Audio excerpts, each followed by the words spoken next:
Strengthening Faith 73. I read a news article a while ago, which I wanted to briefly discuss. It reported on the faith of some people, and their claims that their belief and obedience to their God is in their heart, and they therefore do not need to demonstrate it practically.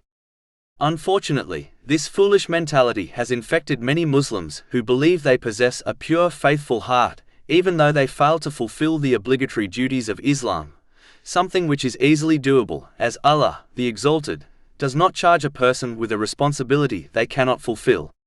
Chapter 2 Al-Baqarah, verse 286. Allah does not charge a soul, except with that within its capacity.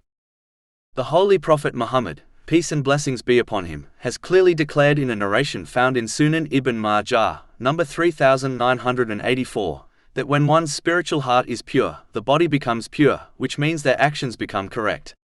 But if one's spiritual heart is corrupt, the body becomes corrupt, which means their actions will be corrupt and incorrect. Therefore, the one who does not obey Allah, the Exalted, by fulfilling their duties practically, can never have a pure spiritual heart.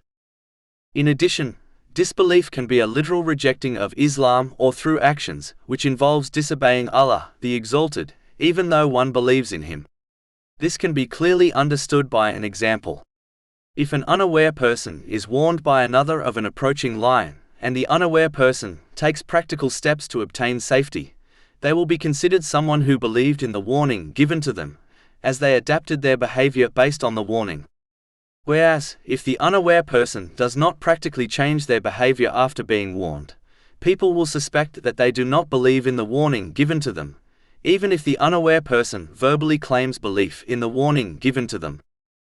Finally, demonstrating one's faith in Allah, the Exalted, practically is their proof and evidence which is required on Judgment Day in order to be granted paradise. A proof Allah, the Exalted, has commanded one to obtain.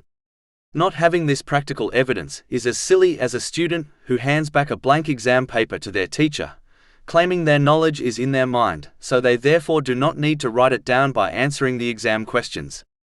The same way this student would undoubtedly fail, so will a person who reaches Judgment Day without the obedience of Allah, the Exalted, in the form of fulfilling His commands, refraining from His prohibitions, and by facing destiny with patience according to the traditions of the Holy Prophet Muhammad, peace and blessings be upon him, even if they possess faith in their heart.